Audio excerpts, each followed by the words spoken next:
Olá, seja bem-vindo a mais uma leitura em vídeo do nosso canal. Bons estudos e boa sorte!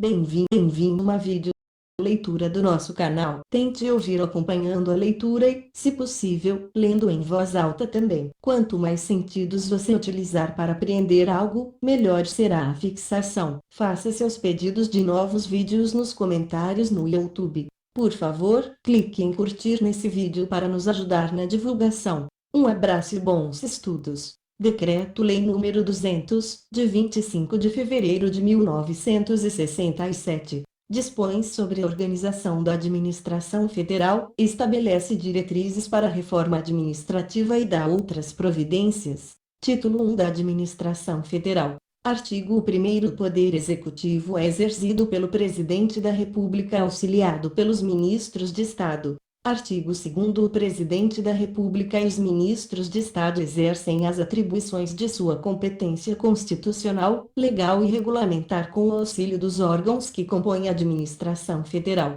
Artigo 3º. Respeitada a competência constitucional do Poder Legislativo estabelecido no artigo 46, inciso 2 e 4, da Constituição, o Poder Executivo regulará a estruturação, as atribuições e funcionamento dos órgãos da administração federal. Artigo 4. A administração federal compreende: 1. A administração direta, que se constitui dos serviços integrados na estrutura administrativa da Presidência da República e dos Ministérios. 2. A administração indireta, que compreende as seguintes categorias de entidades, dotadas de personalidade jurídica própria: A. Autarquias. B. Empresas públicas. C. Sociedades de economia mista. D. Fundações públicas. Parágrafo único. As entidades compreendidas na administração indireta vinculam-se ao Ministério em cuja área de competência estiver enquadrada sua principal atividade.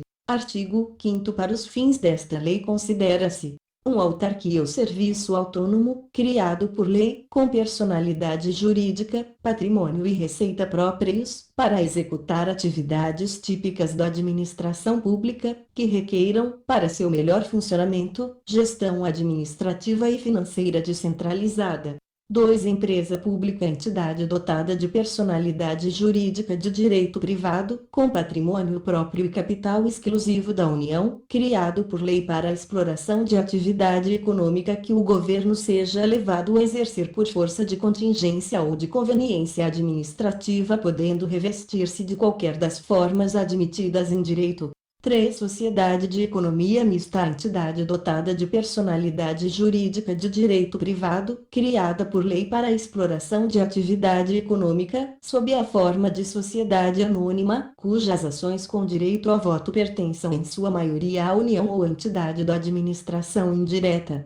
4. Fundação pública entidade dotada de personalidade jurídica de direito privado, sem fins lucrativos, criada em virtude de autorização legislativa, para o desenvolvimento de atividades que não exijam execução por órgãos ou entidades de direito público, com autonomia administrativa, patrimônio próprio gerido pelos respectivos órgãos de direção, e funcionamento custeado por recursos da União e de outras fontes. Parágrafo 1º. No caso do inciso 3, quando a atividade for submetida a regime de monopólio estatal, a maioria acionária caberá apenas à União, em caráter permanente. Parágrafo 2º. O Poder Executivo enquadrará as entidades da administração indireta existentes nas categorias constantes deste artigo. Parágrafo 3º. As entidades de que trata o inciso 4 deste artigo adquirem personalidade jurídica com a inscrição da escritura pública de sua constituição no Registro Civil de Pessoas Jurídicas, não se lhes aplicando as demais disposições do Código Civil concernentes às fundações. Título 2 dos Princípios Fundamentais. Artigo 6º. As atividades da administração federal obedecerão aos seguintes princípios fundamentais: 1. Planejamento. 2. Coordenação. 3. Descentralização. 4. Delegação de competência. 5. Controle. Capítulo 1 do Planejamento. Artigo 7º. A ação governamental obedecerá ao planejamento que vise a promover o desenvolvimento econômico-social do país e segurança nacional, norteando-se segundo planos e programas elaborados, na forma do título 3, e compreenderá a elaboração e atualização dos seguintes instrumentos básicos: A. Plano Geral de Governo. B. Programas gerais, setoriais e regionais, de duração plurianual. C. Orçamento Programa Anual. D. Programação Financeira de Desembolso. Capítulo 2 da Coordenação. Artigo 8º. As atividades da Administração Federal e, especialmente, a execução dos planos e programas de governo, serão objeto de permanente coordenação. Parágrafo 1º. A coordenação será exercida em todos os níveis da administração, mediante a atuação das chefias individuais, a realização sistemática de reuniões com a participação das chefias subordinadas e a instituição e funcionamento de comissões de coordenação em cada nível administrativo. Parágrafo 2º. No nível superior da administração federal, a coordenação será assegurada através de reuniões do Ministério, reuniões de ministros de Estado responsáveis por áreas afins, atribuição de incumbência coordenadora a um dos ministros de Estado, artigo 36, funcionamento das secretarias gerais, artigo 23, parágrafo 1º, e coordenação central dos sistemas de atividades auxiliares, artigo 31. Parágrafo 3º. Quando submetidos ao Presidente da República, os assuntos deverão ter sido previamente coordenados com todos os setores neles interessados, inclusive no que respeita aos aspectos administrativos pertinentes, através de consultas e entendimentos, de modo a sempre compreenderem soluções integradas e que se harmonizem com a política geral e setorial do governo.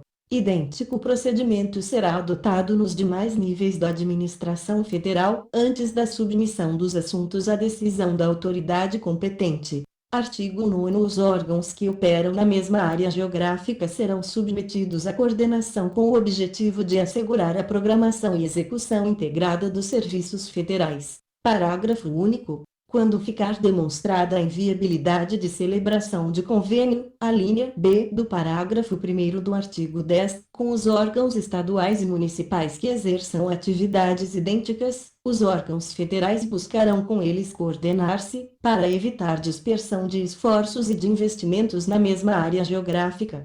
10. Com os órgãos estaduais e municipais que exerçam atividades idênticas, os órgãos federais buscarão com eles coordenar-se, para evitar dispersão de esforços e de investimentos na mesma área geográfica. Capítulo 3 da Descentralização. Artigo 10. A execução das atividades da administração federal deverá ser amplamente descentralizada. Parágrafo 1º. A descentralização será posta em prática em 3 planos principais. A. Dentro dos quadros da administração federal, distinguindo-se claramente o nível de direção do de execução. B. Da administração federal para das unidades federadas, quando estejam devidamente aparelhadas e mediante convênio. C. Da administração federal para a órbita privada, mediante contratos ou concessões. Parágrafo 2. Em cada órgão da administração federal, os serviços que compõem a estrutura central de direção devem permanecer liberados das rotinas de execução e das tarefas de mera formalização de atos administrativos, para que possam concentrar-se nas atividades de planejamento, supervisão, coordenação e controle. Parágrafo 3º. Administração casuística, assim entendida a decisão de casos individuais, compete, em princípio, ao nível de execução, especialmente aos serviços de natureza local, que estão em contato com os fatos e com o público. Parágrafo 4º. Compete à estrutura central de direção o estabelecimento das normas, critérios, programas e princípios que os serviços responsáveis pela execução são obrigados a respeitar na solução dos casos individuais e no desempenho de suas atribuições. Parágrafo 5º. Ressalvados os casos de manifesta impraticabilidade ou inconveniência, a execução de programas federais de caráter nitidamente local deverá ser delegada, no todo ou em parte, mediante convênio, aos órgãos estaduais ou municipais incumbidos de serviços correspondentes. Parágrafo 6º. Os órgãos federais responsáveis pelos programas conservarão a autoridade normativa e exercerão controle e fiscalização indispensáveis sobre a execução local, condicionando-se a liberação dos recursos ao fiel cumprimento dos programas e convênios. Parágrafo 7º. Para melhor desincumbir-se das tarefas de planejamento, coordenação, supervisão e controle com o objetivo de impedir o crescimento desmesurado da máquina administrativa, a administração procurará desobrigar-se da realização material de tarefas executivas, recorrendo, sempre que possível, à execução indireta, mediante contrato, desde que exista, na área, iniciativa privada suficientemente desenvolvida e capacitada a desempenhar os encargos de execução. Parágrafo 8º. A aplicação desse critério está condicionada, em qualquer caso, aos ditames do interesse público e às conveniências da segurança nacional. Capítulo 4 da Delegação de Competência. Artigo 11.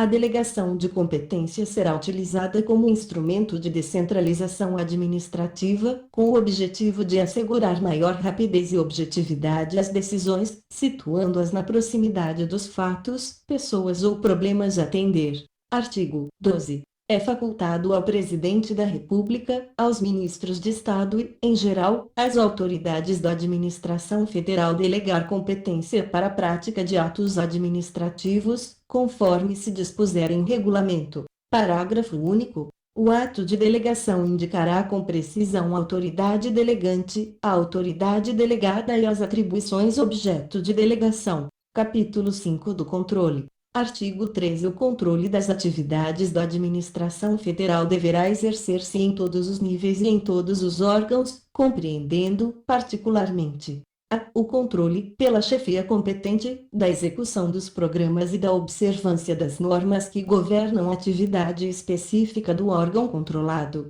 B. O controle, pelos órgãos próprios de cada sistema, da observância das normas gerais que regulam o exercício das atividades auxiliares. C. O controle da aplicação dos dinheiros públicos e da guarda dos bens da União pelos órgãos próprios do sistema de contabilidade e auditoria. Artigo 14.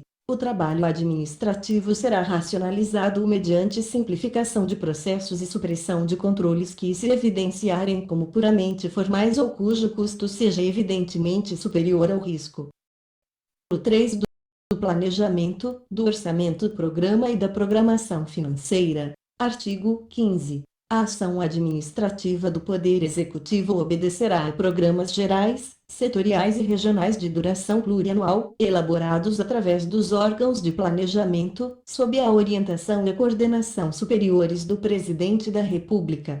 Parágrafo 1º. Cabe a cada ministro de Estado orientar e dirigir a elaboração do programa setorial e regional correspondente a seu ministério e ao ministro de Estado, chefe da Secretaria de Planejamento, auxiliar diretamente o Presidente da República na coordenação, revisão e consolidação dos programas setoriais e regionais e na elaboração da programação geral do governo. Parágrafo 2º. Com relação à administração militar, observar-se a finalidade precípua que deve regê-la, tendo em vista a destinação constitucional das Forças Armadas, sob a responsabilidade dos respectivos ministros, que são seus comandantes superiores. Parágrafo 3º. A aprovação dos planos e programas gerais, setoriais e regionais é da competência do Presidente da República. Artigo 16. Em cada ano, será elaborado um orçamento-programa, que pormenorizará a etapa do programa plurianual a ser realizada no exercício seguinte que servirá de roteiro à execução coordenada do programa anual. Parágrafo único. Na elaboração do orçamento-programa serão considerados, além dos recursos consignados no orçamento da União, os recursos extra-orçamentários vinculados à execução do programa do governo. Artigo 17. Para ajustar o ritmo de execução do orçamento-programa ao fluxo provável de recursos, o Ministério do Planejamento e Coordenação Geral e o Ministério da Fazenda elaborarão, em conjunto, a programação financeira de desembolso, de modo a assegurar a liberação automática e oportuna dos recursos necessários à execução dos programas anuais de trabalho. Artigo 18. Toda atividade deverá ajustar-se à programação governamental e ao orçamento-programa e os compromissos financeiros só poderão ser assumidos em consonância com a programação financeira de desembolso. Título 4 da Supervisão Ministerial. Artigo 19. Todo e qualquer órgão da administração federal, direta ou indireta, está sujeito à supervisão do ministro de Estado competente, excetuados unicamente os órgãos mencionados no artigo 32, que estão submetidos à supervisão direta do Presidente da República. Artigo 20. O ministro de Estado é responsável, perante o Presidente da República, pela supervisão dos órgãos da administração federal enquadrados em sua área de competência. Parágrafo único. A supervisão ministerial exercer-se-á através da orientação, coordenação e controle das atividades dos órgãos subordinados ou vinculados ao Ministério, nos termos desta lei. Artigo 21. O ministro de Estado exercerá a supervisão de que trata este título com apoio nos órgãos centrais. Parágrafo único. No caso dos ministros militares, a supervisão ministerial terá, também, como objetivo, colocar a administração, dentro dos princípios gerais estabelecidos nesta lei, em coerência com a destinação constitucional precípua das Forças Armadas, que constitui atividade afim dos respectivos ministérios. Artigo 22. Haverá na estrutura de cada Ministério Civil os seguintes órgãos centrais: órgãos centrais de planejamento, coordenação e controle financeiro. 2 órgãos centrais de direção superior. Artigo 23. Os órgãos a que se refere o item 1 do artigo 22 têm a incumbência de assessorar diretamente o ministro de Estado e, por força de suas atribuições, em nome e sob a direção do ministro, realizar estudos para formulação de diretrizes e desempenhar funções de planejamento, orçamento, orientação, coordenação, inspeção e controle financeiro, desdobrando-se em: 1. Uma Secretaria-Geral. 2. Uma Inspetoria-Geral de Finanças. Parágrafo 1º. A Secretaria-Geral atua como órgão setorial de planejamento e orçamento, na forma do título 3, e será dirigida por um secretário-geral, o qual poderá exercer funções delegadas pelo ministro de Estado.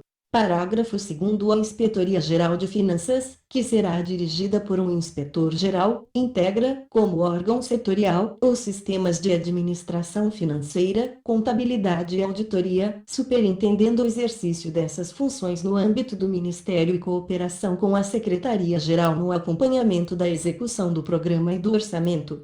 Parágrafo 3º. Além das funções previstas neste título, a Secretaria-Geral do Ministério do Planejamento e Coordenação Geral exercerá as atribuições de órgão central dos sistemas de planejamento e orçamento, e a Inspetoria-Geral de Finanças do Ministério da Fazenda, as de órgãos centrais do sistema de administração financeira, contabilidade e auditoria. Artigo 24. Os órgãos centrais de direção superior, artigo 22, item 2, executam funções de administração das atividades específicas e auxiliares do Ministério e serão, preferentemente, organizados em base departamental, observados os princípios estabelecidos nesta lei. Artigo 25. A supervisão ministerial tem por principal objetivo, na área de competência do Ministro de Estado: 1. Assegurar a observância da legislação federal. 2. Promover a execução dos programas do governo. 3. Fazer observar os princípios fundamentais enunciados no título 2. 4. Coordenar as atividades dos órgãos supervisionados e harmonizar sua atuação com a dos demais ministérios. 5. Avaliar o comportamento administrativo dos órgãos supervisionados e diligenciar no sentido de que estejam confiados a dirigentes capacitados. 6. Proteger a administração dos órgãos supervisionados contra interferências e pressões ilegítimas. 7. Fortalecer o sistema do mérito. 8. Fiscalizar a aplicação e utilização de dinheiros, valores e bens públicos. 9. Acompanhar os custos globais dos programas setoriais do governo, a fim de alcançar uma prestação econômica de serviços. 10. Fornecer ao órgão próprio do Ministério da Fazenda os elementos necessários à prestação de contas do exercício financeiro.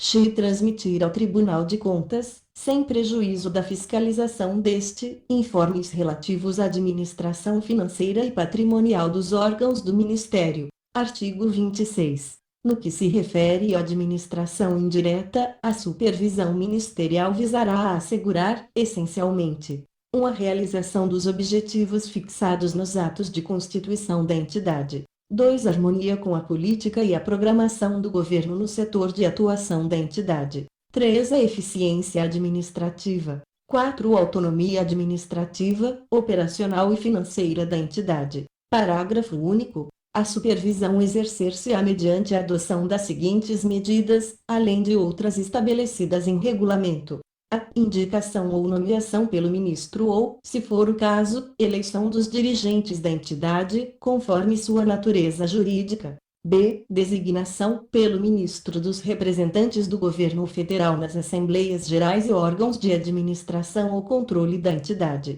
C. Recebimento sistemático de relatórios, boletins, balancetes, balanços e informações que permitam ao ministro acompanhar as atividades da entidade e execução do orçamento, programa e da programação financeira aprovados pelo governo. D. Aprovação anual da proposta de orçamento, programa e da programação financeira da entidade, no caso de autarquia. E aprovação de contas, relatórios e balanços, diretamente ou através dos representantes ministeriais nas assembleias e órgãos de administração ou controle. F. Fixação, em níveis compatíveis com os critérios de operação econômica, das despesas de pessoal e de administração. G. Fixação de critérios para gastos de publicidade, divulgação e relações públicas. H. Realização de auditoria e avaliação periódica de rendimento e produtividade.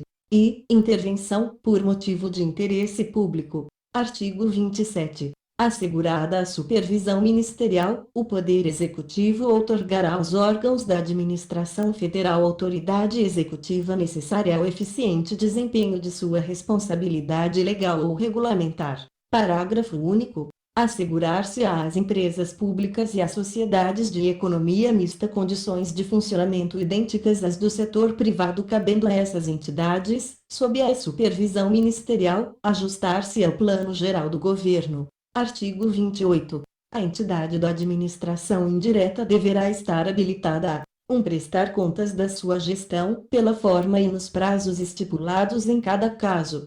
2. Prestar a qualquer momento, por intermédio do Ministro de Estado, as informações solicitadas pelo Congresso Nacional. 3. Evidenciar os resultados positivos ou negativos de seus trabalhos, indicando suas causas e justificando as medidas postas em prática ou cuja adoção se impuser, no interesse do serviço público. Artigo 29. Em cada Ministério Civil, além dos órgãos centrais de que trata o artigo 22, o Ministro de Estado disporá da assistência direta e imediata de 1. Gabinete. 2. Consultor jurídico, exceto no Ministério da Fazenda. 3. Divisão de Segurança e Informações. Parágrafo 1º. O gabinete assiste o Ministro de Estado em sua representação política e social, e incumbe-se das relações públicas, encarregando-se do preparo e despacho do expediente pessoal do Ministro. Parágrafo 2º. O consultor jurídico incumbe-se do assessoramento jurídico do Ministro de Estado. Parágrafo 3º. A Divisão de Segurança e Informações colabora com a Secretaria-Geral do Conselho de Segurança Nacional e com o Serviço Nacional de Informações. Parágrafo 4º. No Ministério da Fazenda, o Serviço de Consulta Jurídica continua afeto à Procuradoria-Geral da Fazenda Nacional e aos seus órgãos integrantes, cabendo a função de consultor jurídico do Ministro de Estado ao Procurador-Geral, nomeado em comissão, pelo critério de confiança e livre escolha, entre bacharéis em Direito. Título 5 dos Sistemas de Atividades Auxiliares. Artigo 30. Serão organizadas sob a forma de sistemas atividades de pessoal, orçamento, estatística, administração financeira, contabilidade e auditoria, e serviços gerais, além de outras atividades auxiliares comuns a todos os órgãos da administração que, a critério do Poder Executivo, necessitem de coordenação central. Parágrafo 1º. Os serviços incumbidos do exercício das atividades de que trata este artigo consideram-se integrados no sistema respectivo e ficam, consequentemente, sujeitos à orientação normativa, à supervisão técnica e à fiscalização específica do órgão central do sistema, sem prejuízo da subordinação ao órgão em cuja estrutura administrativa estiverem integrados. Parágrafo 2º. O chefe do órgão central do sistema é responsável pelo fiel cumprimento das leis e regulamentos pertinentes e pelo funcionamento eficiente e coordenado do sistema. Parágrafo 3º. É dever dos responsáveis pelos diversos órgãos competentes dos sistemas atuarem de modo a imprimir o máximo rendimento e a reduzir os custos operacionais da administração.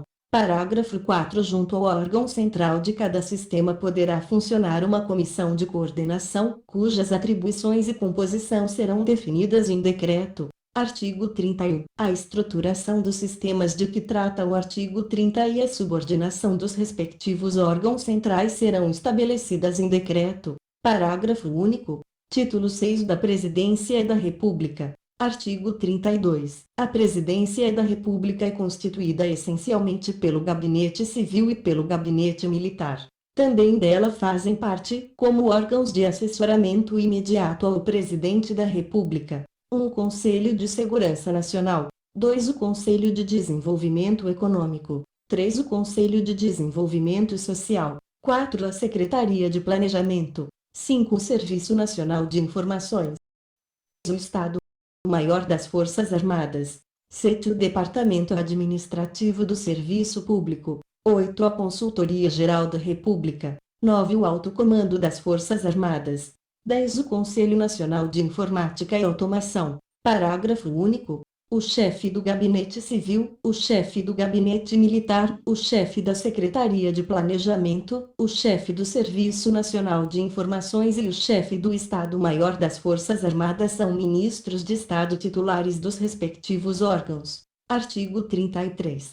Ao Gabinete Civil incumbe: 1. Assistir, direta e imediatamente, o Presidente da República no desempenho de suas atribuições e, em especial, nos assuntos referentes à administração civil. 2. Promover a divulgação de atos e atividades governamentais. 3. Acompanhar a tramitação de projetos de lei no Congresso Nacional e coordenar a colaboração dos ministérios e demais órgãos da administração, no que respeita aos projetos de lei submetidos à sanção presidencial. Artigo 34. Ao Gabinete Militar incumbe: 1. Assistir, direta e imediatamente, o Presidente da República no desempenho de suas atribuições e, em especial, nos assuntos referentes à segurança nacional e administração militar. 2. Zelar pela segurança do Presidente da República e dos palácios presidenciais. Parágrafo único. O chefe do Gabinete Militar exerce as funções de Secretário-Geral do Conselho de Segurança Nacional. Título 7 dos Ministérios e respectivas áreas de competência. Artigo 35. Os ministérios são os seguintes: Ministério da Justiça, Ministério das Relações Exteriores, Ministério da Fazenda, Ministério dos Transportes, Ministério da Agricultura, Ministério da Indústria e do Comércio, Ministério das Minas e Energia, Ministério do Interior, Ministério da Educação e Cultura, Ministério do Trabalho, Ministério da Previdência e Assistência Social, Ministério da Saúde, Ministério das Comunicações, Ministério da Marinha, Ministério do Exército, Ministério da Aeronáutica. Parágrafo único. Os titulares dos ministérios são ministros de Estado. Artigo 20. Artigo 36. Para auxiliá-lo na coordenação de assuntos afins ou interdependentes, que interessem a mais de um ministério, o Presidente da República poderá incumbir de missão coordenadora um dos ministros de Estado, cabendo essa missão, na ausência de designação específica ao ministro de Estado chefe da Secretaria de Planejamento. Parágrafo 1º. O ministro coordenador, sem prejuízo das atribuições da pasta ou órgão de que for titular, atuará em harmonia com as instruções emanadas do Presidente da República, buscando os elementos necessários ao cumprimento de sua missão mediante cooperação dos ministros de Estado em cuja área de competência estejam compreendidos os assuntos objeto de coordenação. Parágrafo 2º. O ministro coordenador formulará soluções para a decisão final do Presidente da República. Artigo 37. O Presidente da República poderá prover até 4 cargos de ministro extraordinário para o desempenho de encargos temporários de natureza relevante. Parágrafo único. Artigo 38. O ministro extraordinário e o ministro coordenador disporão de assistência técnica e administrativa essencial para o desempenho das missões de que forem incumbidos pelo Presidente da República na forma por que se dispuser em decreto. Artigo 39. Os assuntos que constituem a área de competência de cada ministério são, a seguir, especificados. Ministério da Justiça. 1. Ordem jurídica, nacionalidade, cidadania, direitos políticos, garantias constitucionais. 2. Segurança interna, Polícia Federal. 3. Administração penitenciária. 4. Ministério Público. 5. Documentação, publicação e arquivo dos atos oficiais. Ministério das Relações Exteriores. 1. Política internacional. 2. Relações diplomáticas, serviços consulares. 3. Participação nas negociações comerciais, econômicas, financeiras, técnicas e culturais com países e entidades estrangeiras. 4. Programas de cooperação internacional. Ministério do Planejamento e Coordenação Geral. 1. Plano Geral do Governo, sua coordenação. Integração dos planos regionais. 2. Estudos e pesquisas socioeconômicos, inclusive setoriais e regionais. 3. Programação orçamentária, proposta orçamentária anual. 4. Coordenação da assistência técnica internacional. 5. Sistemas estatístico e cartográfico nacionais. 6. Organização administrativa. Ministério da Fazenda. 1. Assuntos monetários, creditícios, financeiros e fiscais, poupança popular. 2. Administração tributária. 3. Arrecadação. 4. Administração financeira. 5. Contabilidade e auditoria. 6. Administração patrimonial. Ministério dos Transportes. 1. Coordenação dos transportes. 2. Transportes ferroviários e rodoviários. 3. Transportes aquaviários. Marinha mercante, portos e vias navegáveis. 4. Participação na coordenação dos transportes aeroviários, na forma estabelecida no artigo 162. Ministério da Agricultura. 1. Agricultura, pecuária, caça, pesca. 2. Recursos naturais renováveis, flora, fauna e solo. 3. Organização da vida rural, reforma agrária. 4. Estímulos financeiros e creditícios. 5. Meteorologia, climatologia. 6. Pesquisa e experimentação. 7. Vigilância e defesa sanitária animal e vegetal. 8. Padronização e inspeção de produtos vegetais e animais ou do consumo nas atividades agropecuárias. Ministério da Indústria e do Comércio. 1. Desenvolvimento industrial e comercial. 2. Comércio exterior. 3. Seguros privados e capitalização. 4. Propriedade industrial, registro do comércio, legislação metrológica. 5. Turismo. 6. Pesquisa e experimentação tecnológica. Ministério das Minas e Energia. 1. Geologia, recursos minerais e energéticos. 2. Regime hidrológico e fontes de energia hidráulica. 3. Mineração. 4. Indústria do petróleo. 5. Indústria de energia elétrica, inclusive de natureza nuclear. Ministério do Interior. 1. Desenvolvimento regional. 2. Radicação de populações, ocupação do território.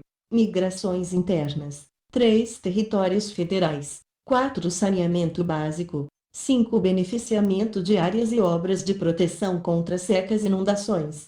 Irrigação. 6. Assistência às populações atingidas pelas calamidades públicas. 7. Assistência ao índio. 8. Assistência aos municípios. 9. Programa Nacional de Habitação. Ministério da Educação e Cultura.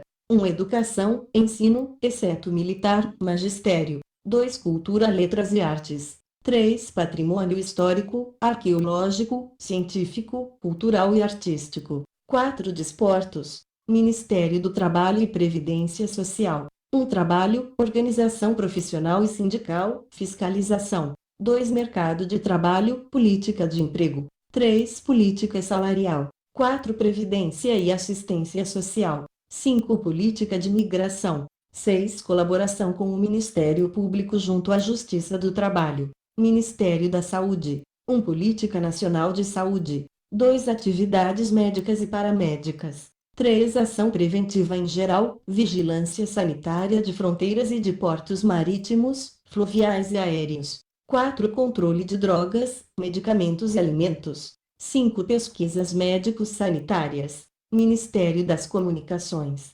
1. Telecomunicações. 2. Serviços postais. Ministério da Marinha. Artigo 54. Ministério do Exército. Artigo 59. Ministério da Aeronáutica. Artigo 63. Título 8 da Segurança Nacional. Capítulo 1 do Conselho de Segurança Nacional. Artigo 40.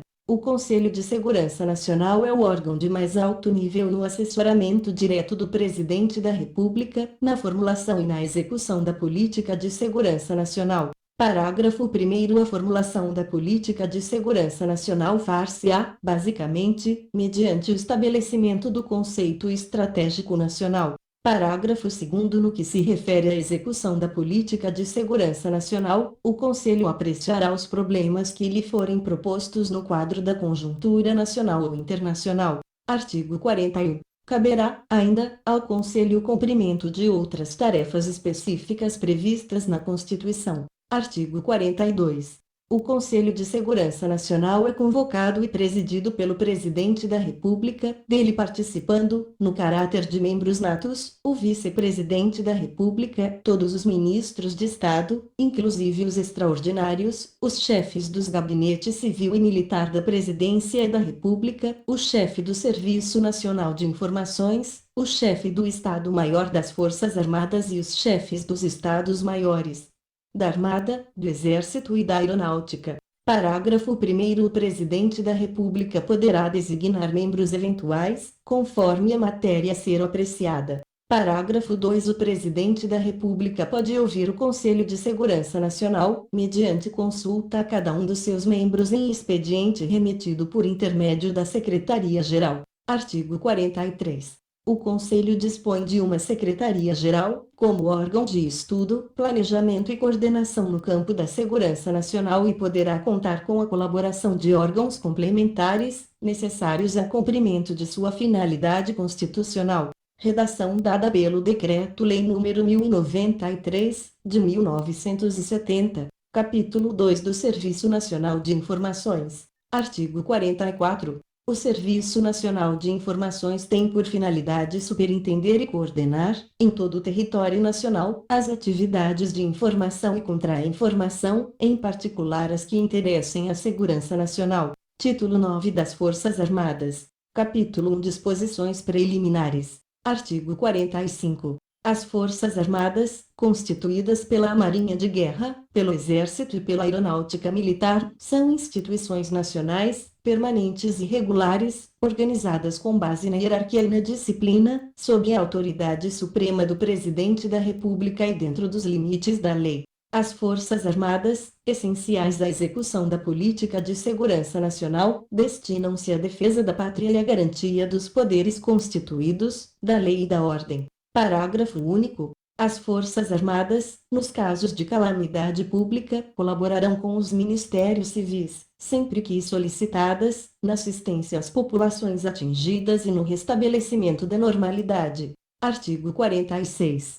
O Poder Executivo fichará a organização pormenorizada das Forças Armadas Singulares, Forças Navais, Forças Terrestres e Força Aérea Brasileira e das Forças Combinadas ou Conjuntas, bem como dos demais órgãos integrantes dos Ministérios Militares, suas denominações, localizações e atribuições. Parágrafo único. Caberá, também, ao Poder Executivo, nos limites fixados em lei, dispor sobre as polícias militares e corpos de bombeiros militares, como forças auxiliares, reserva de Exército. Capítulo 2 dos órgãos de assessoramento direto do Presidente da República. Seção 1 do Alto Comando das Forças Armadas. Artigo 47.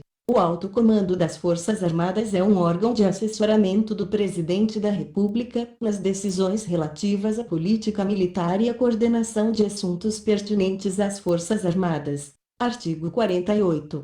Integram o Alto Comando das Forças Armadas os ministros militares, o chefe do Estado-Maior das Forças Armadas e os chefes dos Estados-Maiores de cada uma das forças singulares. Artigo 49. O Alto Comando das Forças Armadas reúne-se quando convocado pelo Presidente da República e é secretariado pelo chefe do Gabinete Militar da Presidência da República.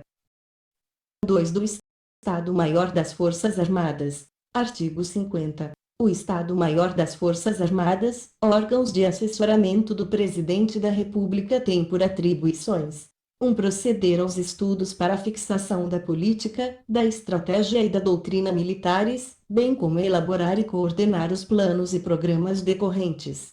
2. Estabelecer os planos para emprego das forças combinadas ou conjuntas e de forças singulares destacadas para participar de operações militares no exterior, levando em consideração os estudos e sugestões dos ministros militares competentes.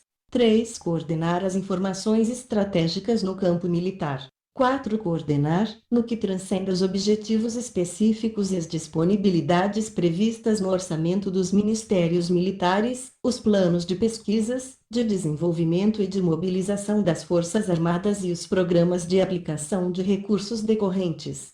5. Coordenar as representações das Forças Armadas no país e no exterior.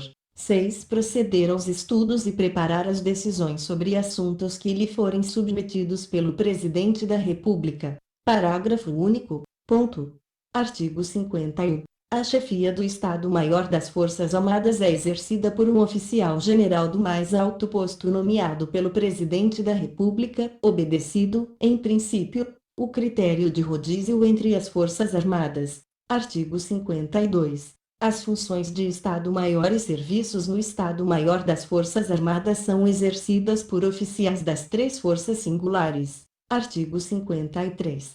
O Conselho de Chefes de Estado-Maior, constituído do chefe do Estado-Maior das Forças Armadas e dos chefes do Estado-Maior das Forças Singulares, reúne-se periodicamente, sob a presidência do primeiro, para a apreciação de assuntos específicos do Estado-Maior das Forças Armadas e os de interesse comum a mais de uma das forças singulares. Capítulo 3 dos Ministérios Militares. Seção 1 do Ministério da Marinha. Artigo 54. O Ministério da Marinha administra os negócios da Marinha de Guerra e tem como atribuição principal a preparação desta para o cumprimento de sua destinação constitucional. Parágrafo 1º. Cabe ao Ministério da Marinha 1. Propor a organização e providenciar o aparelhamento e adestramento das forças navais e aeronavais e do Corpo de Fuzileiros Navais, inclusive para integrar em forças combinadas ou conjuntas. 2. Orientar e realizar pesquisas e desenvolvimento de interesse da Marinha, obedecido ao previsto no item 5 do artigo 50 da presente lei. 3. Estudar e propor diretrizes para a política marítima nacional. Parágrafo 2º. Ao Ministério da Marinha competem ainda as seguintes atribuições subsidiárias. 1. Orientar e controlar a Marinha Mercante Nacional e demais atividades correlatas no que interessa à segurança nacional e prover a segurança da navegação, seja ela marítima, fluvial ou lacustre. 2. Exercer a Polícia Naval. Artigo 55. O Ministro da Marinha exerce a direção-geral do Ministério da Marinha e é o Comandante Superior da Marinha de Guerra. Artigo 56. A Marinha de Guerra compreende suas organizações próprias, pessoal em serviço ativo e sua reserva, inclusive as formações auxiliares conforme fixado em lei. Artigo 57. O Ministério da Marinha é constituído de 1. Órgãos de direção-geral, Almirantado, Alto Comando da Marinha de Guerra, Estado-Maior da Armada. 2. Órgãos de direção setorial, organizados em base departamental. Artigo 24. 3. Órgãos de assessoramento, Gabinete do Ministro, Consultoria Jurídica, Conselho de Almirantes, outros conselhos e comissões. 4. Órgãos de apoio, diretorias e outros órgãos. 5. Forças navais e aeronavais, elementos próprios, navios, helicópteros e elementos destacados da Força Aérea Brasileira, Corpo de Fuzileiros Navais, Distritos Navais, Comando do Controle Naval do Tráfego Marítimo. Artigo 58. Revogado. Seção 2 do Ministério do Exército. Artigo 59. O Ministério do Exército administra os negócios do Exército e tem, como atribuição principal, a preparação do Exército para o cumprimento da sua destinação constitucional. Parágrafo 1º. Cabe ao Ministério do Exército 1. Propor a organização e providenciar o aparelhamento e o adestramento das forças terrestres, inclusive para integrar em forças combinadas ou conjuntas.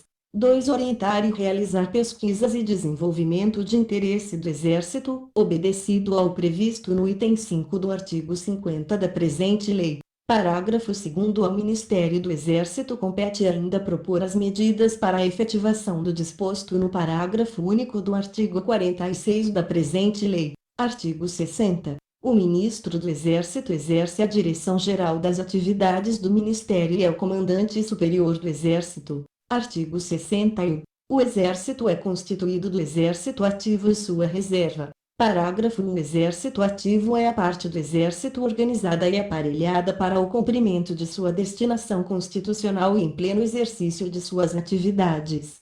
Parágrafo 2. Constitui a reserva do Exército todo pessoal sujeito à incorporação no Exército Ativo, mediante mobilização ou convocação, e as forças e organizações auxiliares, conforme fixado em lei. Artigo 62. O Ministério do Exército compreende: 1. Órgãos de direção geral, Alto Comando do Exército, Estado-Maior do Exército, Conselho Superior de Economia e Finanças.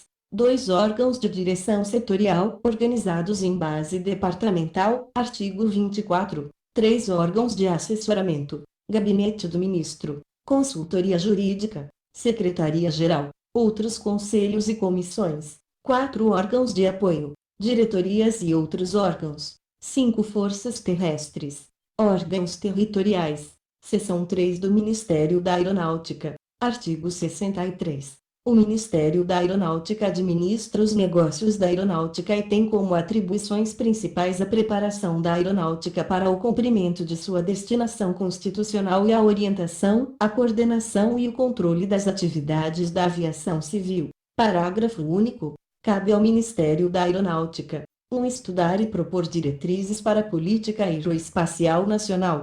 2. Propor a organização e providenciar o aparelhamento e o adestramento da Força Aérea Brasileira, inclusive de elementos para integrar as forças combinadas ou conjuntas. 3. Orientar, coordenar e controlar as atividades da aviação civil, tanto comerciais como privadas e desportivas. 4. Estabelecer, equipar e operar, diretamente ou mediante autorização ou concessão, a infraestrutura aeronáutica, inclusive os serviços de apoio necessário à navegação aérea. 5. Orientar, incentivar e realizar pesquisas e desenvolvimento de interesse da aeronáutica, obedecido, quanto às de interesse militar, ao prescrito no item 4 do artigo 50 da presente lei. 6. Operar o Correio Aéreo Nacional. Artigo 64. O Ministro da Aeronáutica exerce a direção-geral das atividades do Ministério e é o comandante em chefe da Força Aérea Brasileira. Artigo 65. A Força Aérea Brasileira é a parte da aeronáutica organizada e aparelhada para o cumprimento de sua destinação constitucional. Parágrafo único. Constitui a reserva da aeronáutica todo pessoal sujeito à incorporação na Força Aérea Brasileira, mediante mobilização ou convocação, e as organizações auxiliares, conforme fixado em lei. Artigo 66. O Ministério da Aeronáutica compreende: 1. Órgãos de direção geral, Alto Comando da Aeronáutica, Estado-Maior da Aeronáutica, Inspetoria-Geral da Aeronáutica. 2. Órgãos de direção setorial, organizados em base departamental, artigo 24. Departamento de Aviação Civil. 5. Departamento de Pesquisas e Desenvolvimento. 3. Órgãos de assessoramento, Gabinete do Ministro, Consultoria Jurídica, Conselhos e Comissões. 4. Órgãos de apoio, comandos, diretorias, institutos, serviços e outros órgãos. 5. Força Aérea Brasileira. Comandos aéreos, inclusive elementos para integrar forças combinadas ou conjuntas, comandos territoriais. Capítulo 4. Disposição Geral. Artigo 67. O Almirantado, Alto Comando da Marinha de Guerra, o Alto Comando do Exército e o Alto Comando da Aeronáutica, a que se referem os artigos 57, 62 e 66 são órgãos integrantes da Direção-Geral do Ministério da Marinha, do Exército e da Aeronáutica, cabendo-lhes assessorar os respectivos ministros, principalmente: a. Nos assuntos relativos à política militar peculiar à força singular. B. Nas matérias de relevância em particular, de organização, administração e logística dependentes de decisão ministerial. C. Na seleção do quadro de oficiais generais. Título 10 das Normas de Administração Financeira e de Contabilidade. Artigo 68. O Presidente da República prestará anualmente ao Congresso Nacional as contas relativas ao exercício anterior, sobre as quais dará parecer prévio o Tribunal de Contas. Artigo 69. Os órgãos da administração direta observarão um plano de contas único e as normas gerais de contabilidade e da auditoria que forem aprovados pelo governo. Artigo 70. publicados a lei orçamentária ou os decretos de abertura de créditos adicionais, as unidades orçamentárias, os órgãos administrativos, os de contabilização e os de fiscalização financeira ficam, desde logo, habilitados a tomar as providências cabíveis para o desempenho das suas tarefas. Artigo 71. A discriminação das dotações orçamentárias globais de despesa será feita: 1. No Poder Legislativo e órgãos auxiliares, pelas mesas da Câmara dos Deputados e do Senado Federal e pelo Presidente do Tribunal de Contas. 2. No Poder Judiciário, pelos presidentes dos tribunais e demais órgãos competentes. 3. No Poder Executivo, pelos ministros de Estado ou dirigentes de órgãos da Presidência da República. Artigo 72. Com base na Lei Orçamentária, Créditos Adicionais e seus atos complementares, o órgão central da programação financeira fixará as cotas e prazos de utilização de recursos pelos órgãos da Presidência da República, pelos ministérios e pelas autoridades dos poderes legislativo e judiciário para atender à movimentação dos créditos orçamentários ou adicionais. Parágrafo 1º. Os ministros de Estado e os dirigentes de órgãos da Presidência da República aprovarão a programação financeira setorial e autorizarão as unidades administrativas a movimentar os respectivos créditos, dando ciência ao Tribunal de Contas. Parágrafo 2º. O ministro de Estado, por proposta do Inspetor-Geral de Finanças, decidirá quanto aos limites de descentralização da administração dos créditos, tendo em conta as atividades peculiares de cada órgão. Artigo 73. Nenhuma despesa poderá ser realizada sem a existência de crédito que a comporte ou quando imputada a dotação imprópria, vedada expressamente qualquer atribuição de fornecimento ou prestação de serviços cujo custo exceda aos limites previamente fixados em lei. Parágrafo único. Mediante representação do órgão contábil serão impugnados quaisquer atos referentes a despesas que incidam na proibição do presente artigo. Artigo 74. Na realização da receita e da despesa pública será utilizada a via bancária, de acordo com as normas estabelecidas em regulamento. Parágrafo 1º. Nos casos em que se torne indispensável a arrecadação de receita diretamente pelas unidades administrativas, o recolhimento à conta bancária far-se-á no prazo regulamentar.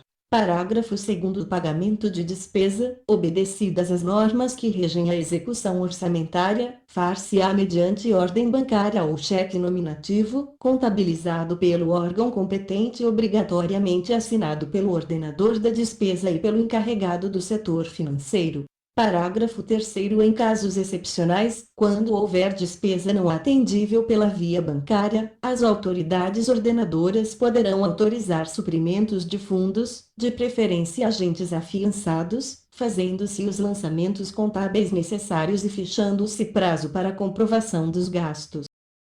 Artigo 75. Os órgãos da administração federal prestarão ao Tribunal de Contas, ou suas delegações, os informes relativos à administração dos créditos orçamentários e facilitarão a realização das inspeções de controle externo dos órgãos de administração financeira, contabilidade e auditorias. Parágrafo único.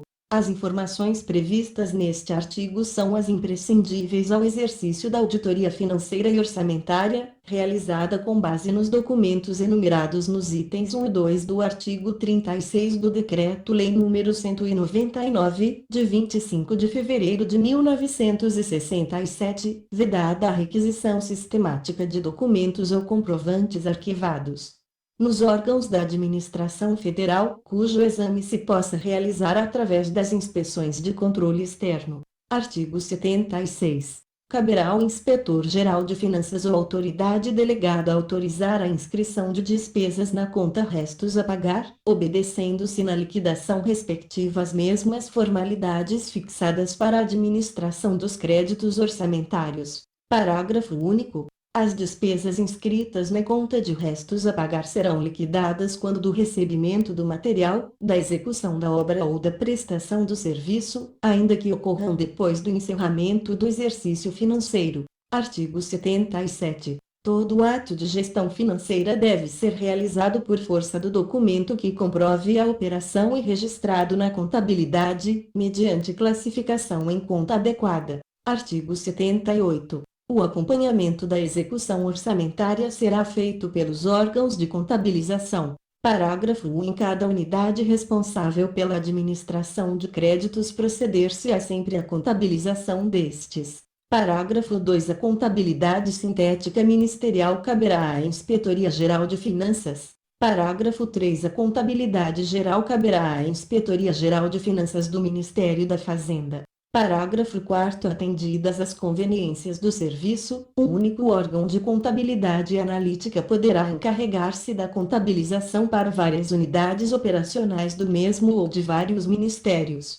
Parágrafo 5. Os documentos relativos à escrituração dos atos da receita e despesa ficarão arquivados no órgão de contabilidade analítica e à disposição das autoridades responsáveis pelo acompanhamento administrativo e fiscalização financeira e, bem assim, dos agentes incumbidos do controle externo, de competência do Tribunal de Contas. Artigo 79. A contabilidade deverá apurar os custos dos serviços de forma a evidenciar os resultados da gestão. Artigo 80.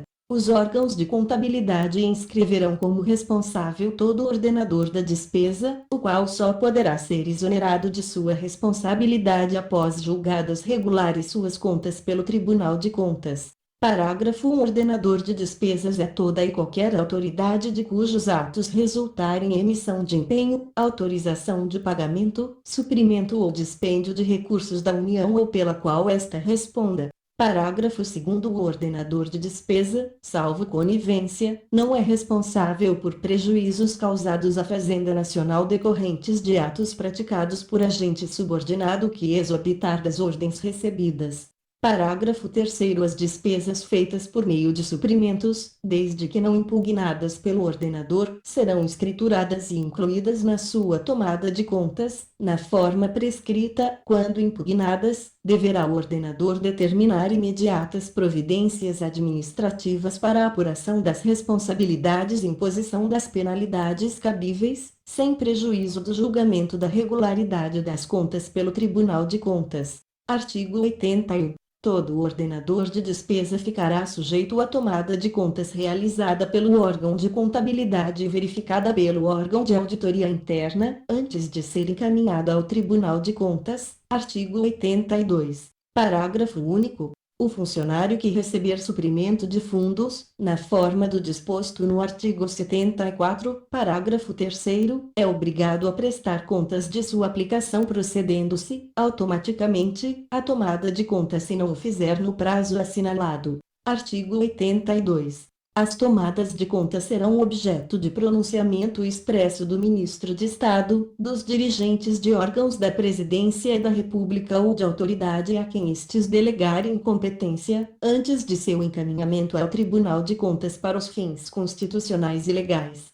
Parágrafo 1º. A tomada de contas dos ordenadores, agentes recebedores, tesoureiros ou pagadores será feita no prazo máximo de 180 dias do encerramento do exercício financeiro pelos órgãos encarregados da contabilidade analítica e, antes de ser submetida a pronunciamento do Ministro de Estado, dos dirigentes de órgãos da Presidência da República ou da autoridade a quem estes delegarem competência, terá sua regularidade certificada pelo órgão de auditoria. Parágrafo 2º. Sem prejuízo do encaminhamento ao Tribunal de Contas, a autoridade a que se refere o parágrafo anterior no caso de regularidade, determinará as providências que, a seu critério, se tornarem indispensáveis para resguardar o interesse público e a probidade na aplicação dos dinheiros públicos, dos quais dará ciência oportunamente ao Tribunal de Contas. Parágrafo 3. Sempre que possível, desde que não retardem nem dificultem as tomadas de contas, estas poderão abranger conjuntamente a dos ordenadores e tesoureiros ou pagadores. Artigo 83. Cabe aos detentores de suprimentos de fundos fornecer indicação precisa dos saldos em seu poder em 31 de dezembro, para efeito de contabilização e reinscrição da respectiva responsabilidade pela sua aplicação em data posterior, observados os prazos assinalados pelo ordenador da despesa. Parágrafo único. A importância aplicada até 31 de dezembro será comprovada até 15 de janeiro seguinte. Artigo 84.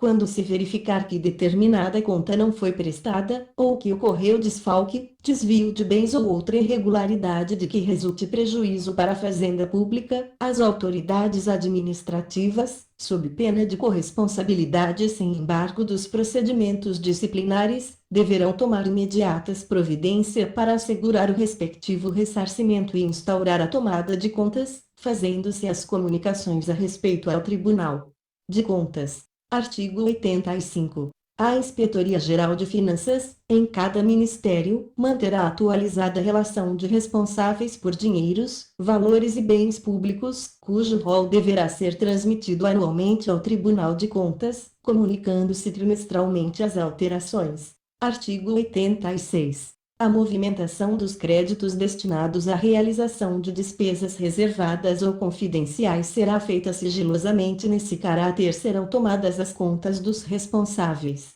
Artigo 87. Os bens móveis, materiais e equipamentos em uso ficarão sob a responsabilidade dos chefes de serviço, procedendo-se periodicamente a verificações pelos competentes órgãos de controle. Artigo 88. Os estoques serão obrigatoriamente contabilizados, fazendo-se a tomada anual das contas dos responsáveis. Artigo 89. Todo aquele que, a qualquer título, tenha a seu cargo o serviço de contabilidade da União é pessoalmente responsável pela exatidão das contas e oportuna apresentação dos balancetes, balanços e demonstrações contábeis dos atos relativos à administração financeira e patrimonial do setor sob sua jurisdição. Artigo 90. Responderão pelos prejuízos que causarem à Fazenda Pública o ordenador de despesas e o responsável pela guarda de dinheiros, valores e bens. Artigo 91.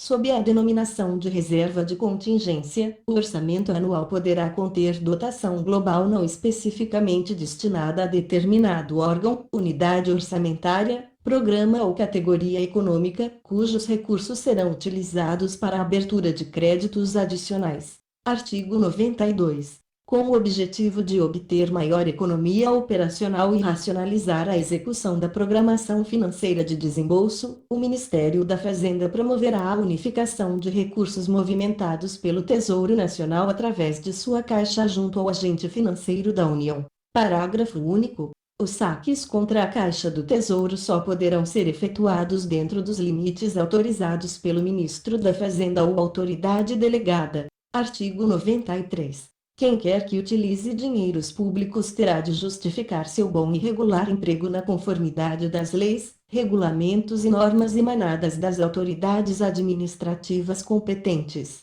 Título X das disposições referentes ao pessoal civil. Capítulo 1 das normas gerais. Artigo 94. O Poder Executivo promoverá a revisão da legislação e das normas regulamentares relativas ao pessoal do Serviço Público Civil, com o objetivo de ajustá-las aos seguintes princípios: 1. Valorização e dignificação da função pública e ao servidor público. 2. Aumento da produtividade. 3. Profissionalização e aperfeiçoamento do servidor público, fortalecimento do sistema do mérito para ingresso na função pública, acesso à função superior e escolha do ocupante de funções de direção e assessoramento. 4. Conduta funcional pautada por normas éticas cuja infração incompatibilize o servidor para a função. 5. Constituição de quadros dirigentes, mediante formação e aperfeiçoamento de administradores capacitados a garantir a qualidade, produtividade e continuidade da ação governamental, em consonância com critérios éticos especialmente estabelecidos. 6. Retribuição baseada na classificação das funções a desempenhar, levando-se em conta o nível educacional exigido pelos deveres e responsabilidade do cargo, a experiência que o exercício deste requer, a satisfação de outros requisitos que se reputarem essenciais ao seu desempenho e as condições do mercado de trabalho. 7. Organização dos quadros funcionais, levando-se em conta os interesses de recrutamento nacional para certas funções e a necessidade de relacionar ao mercado de trabalho local ou regional o recrutamento, a seleção e a remuneração das demais funções. 8. Concessão de maior autonomia aos dirigentes e chefes na administração de pessoal, visando a fortalecer a autoridade do comando, em seus diferentes graus, e a dar-lhes efetiva responsabilidade pela supervisão e rendimento do serviço sob sua jurisdição.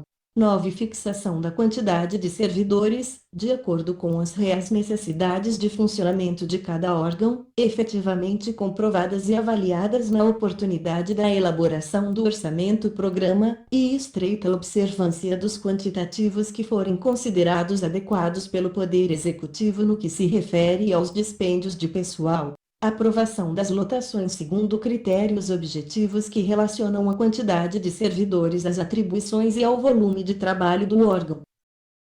Elimina a reabsorção do pessoal ocioso, mediante aproveitamento dos servidores excedentes, ou reaproveitamento aos desajustados em funções compatíveis com as suas comprovadas qualificações e aptidões vocacionais, impedindo-se novas admissões, enquanto houver servidores disponíveis para a função. Instituição, pelo Poder Executivo, de reconhecimento do mérito aos servidores que contribuam com sugestões, planos e projetos não elaborados em decorrência do exercício de suas funções e dos quais possam resultar aumento de produtividade e redução dos custos operacionais da administração. 12. Estabelecimento de mecanismos adequados à apresentação por parte dos servidores, nos vários níveis organizacionais, de suas reclamações e reivindicações, bem como a rápida apreciação, pelos órgãos administrativos competentes, dos assuntos nelas contidos. Estímulo ao associativismo dos servidores para fins sociais e culturais. Parágrafo único. O Poder Executivo encaminhará ao Congresso Nacional mensagens que consubstanciem a revisão de que trata este artigo. Artigo 95. O Poder Executivo promoverá as medidas necessárias à verificação da produtividade do pessoal a ser empregado em quaisquer atividades da administração direta ou de autarquia, visando a colocá-lo em níveis de competição com a atividade privada ou a evitar custos injustificáveis de operação, podendo, por via de decreto executivo ou medidas administrativas, adotar as soluções adequadas, inclusive a eliminação de exigências de pessoal superiores as indicadas pelos critérios de produtividade e rentabilidade. Artigo 96. Nos termos da legislação trabalhista, poderão ser contratados especialistas para atender às exigências de trabalho técnico em institutos, órgãos de pesquisa e outras entidades especializadas da administração direta ou autarquia, segundo critérios que, para esse fim, serão estabelecidos em regulamento. Artigo 97. Os ministros de Estado, mediante prévia e específica autorização do Presidente da República, poderão contratar os serviços de consultores técnicos especialistas por determinado período, nos termos da legislação trabalhista. Capítulo 2 das medidas de aplicação imediata. Artigo 98. Cada unidade administrativa terá, no mais breve prazo, revista sua lotação, a fim de que passe a corresponder às suas estritas necessidades de pessoal e seja ajustada às dotações previstas no orçamento. Artigo 94, inciso 9. Artigo 99.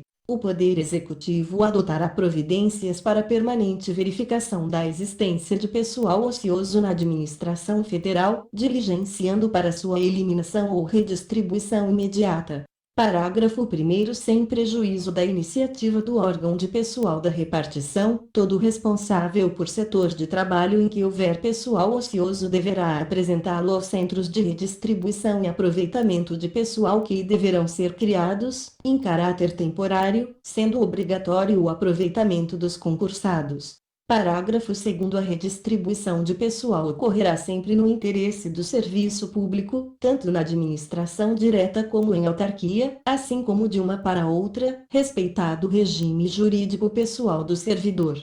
Parágrafo 3º. O pessoal ocioso deverá ser aproveitado em outro setor, continuando o servidor a receber pela verba da repartição ou entidade de onde tiver sido deslocado, até que se tomem as providências necessárias à regularização da movimentação. Parágrafo 4. Com relação ao pessoal ocioso que não puder ser utilizado na forma deste artigo, será observado o seguinte procedimento: a extinção dos cargos considerados desnecessários, ficando os seus ocupantes exonerados ou em disponibilidade, conforme gozem ou não de estabilidade, quando se tratar de pessoal regido pela legislação dos funcionários públicos.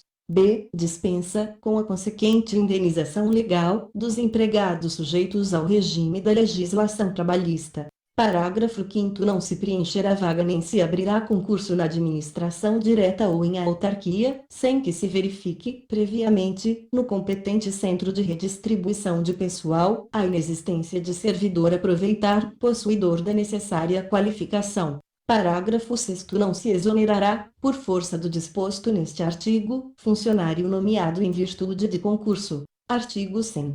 Instaurar-se-á processo administrativo para demissão ou dispensa de servidor efetivo ou estável, comprovadamente ineficiente no desempenho dos encargos que lhe competem ou desidioso no cumprimento de seus deveres. Artigo 101. O provimento em cargos em comissão e funções gratificadas obedecerá a critérios a serem fixados por ato do Poder Executivo que a. Definirá os cargos em comissão de livre escolha do Presidente da República. B. Estabelecerá os processos de recrutamento com base no sistema do mérito, e C. Fichará as demais condições necessárias ao seu exercício. Artigo 102. É proibida a nomeação em caráter interino por incompatível com a exigência de prévia habilitação em concurso para provimento dos cargos públicos, revogadas todas as disposições em contrário. Artigo 103. Todo servidor que estiver percebendo vencimento, salário ou provento superior ao fixado para o cargo nos planos de classificação e remuneração, terá a diferença caracterizada como vantagem pessoal, nominalmente identificável, a qual em nenhuma hipótese será aumentada, sendo absorvida progressivamente pelos aumentos que vierem a ser realizados no vencimento, salário ou provento fixado para o cargo nos mencionados planos. Artigo 104. No que concerne ao regime de participação na arrecadação, inclusive cobrança da dívida ativa da União, fica estabelecido o seguinte: 1. Ressalvados os direitos dos denunciantes, a adjudicação de quota-parte de multa será feita exclusivamente aos agentes fiscais de rendas internas, agentes fiscais do imposto de renda, agentes fiscais do imposto aduaneiro, fiscais auxiliares de impostos internos e guardas aduaneiros, e somente quando tenham os mesmos exercido ação direta, imediata e pessoal na obtenção de elementos destinados à instauração de autos de infração ou início de processos para cobrança dos débitos respectivos. 2. O regime de remuneração, previsto na Lei N. 1711, de 28 de outubro de 1952, continuará a ser aplicado exclusivamente aos agentes fiscais de rendas internas, agentes fiscais do imposto de renda, agentes fiscais do imposto aduaneiro, fiscais auxiliares de impostos internos e guardas aduaneiros. 3. A partir da data da presente lei, fica extinto o regime de remuneração instituído a favor dos exatores federais, auxiliares de exatorias e fiéis do Tesouro. 4. Revogado.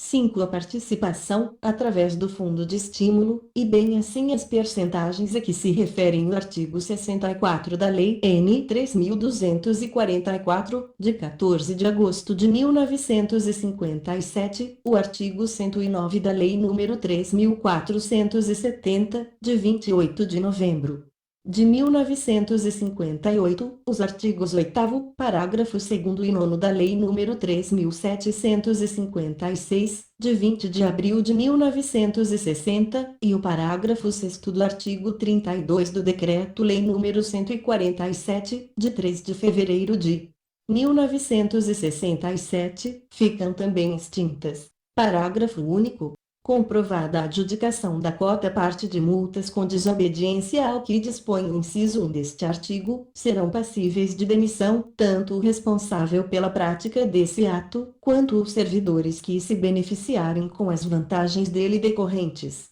Artigo 105. Aos servidores que, na data da presente lei, estiverem no gozo das vantagens previstas nos incisos 3, 4 e 5 do artigo anterior, fica assegurado o direito de percebê-las, como diferença mensal, desde que esta não ultrapasse a média mensal que, aquele título, receberam durante o ano de 1966, e até que, por força dos reajustamentos de vencimentos do funcionalismo, o nível de vencimentos dos cargos que ocuparem alcance importâncias correspondente à soma do vencimento básico e da diferença de vencimento. Artigo 106. Fica extinta a Comissão de Classificação de Cargos, transferindo-se ao DASP, seu acervo, documentação, recursos orçamentários e atribuições.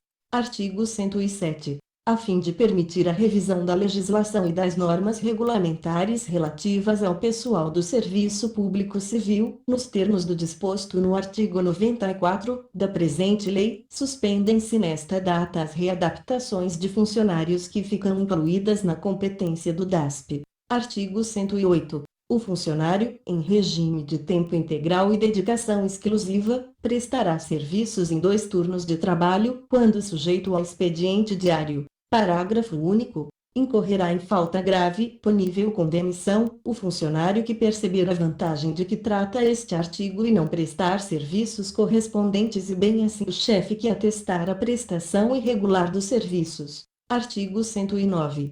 Fica revogada a legislação que permite a agregação de funcionários em cargos em comissão e em funções gratificadas, mantidos os direitos daqueles que, na data desta lei, hajam completado as condições estipuladas em lei para agregação, e não manifestem, expressamente, o desejo de retornarem aos cargos de origem. Parágrafo único. Todo agregado é obrigado a prestar serviços, sob pena de suspensão dos seus vencimentos. Artigo 110. Proceder-se-á à revisão dos cargos em comissão e das funções gratificadas da administração direta e das autarquias, para supressão daqueles que não corresponderem às estritas necessidades dos serviços, em razão de sua estrutura e funcionamento. Artigo 111.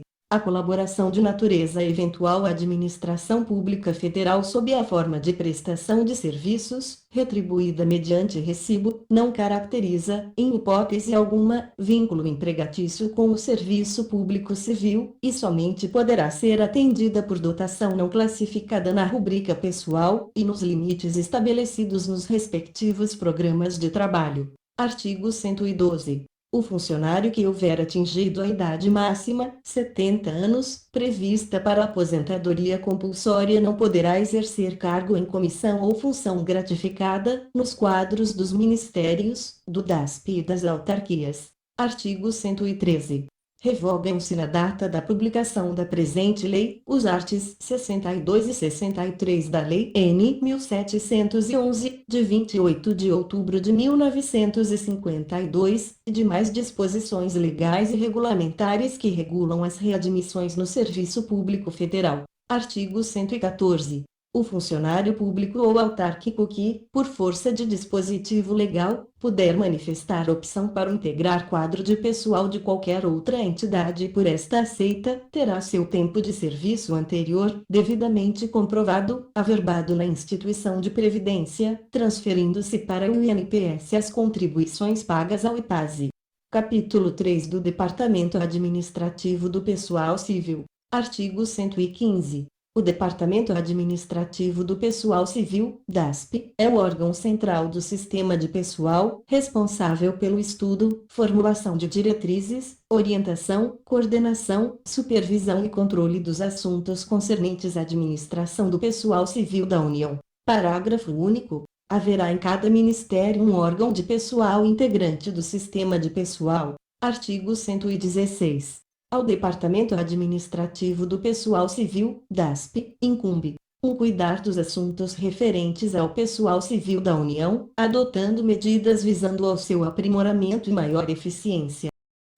Submeter ao Presidente da República os projetos de regulamentos indispensáveis à execução das leis que dispõem sobre a função pública e os servidores civis da União.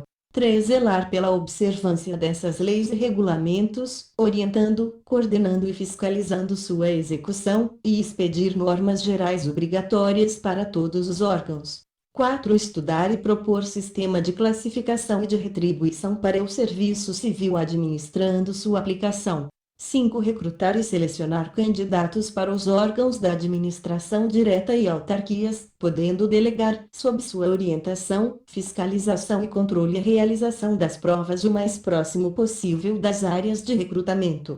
6. Manter estatísticas atualizadas sobre os servidores civis, inclusive os da administração indireta. 7. Zelar pela criteriosa aplicação dos princípios de administração de pessoal com vistas ao tratamento justo dos servidores civis, onde quer que se encontrem.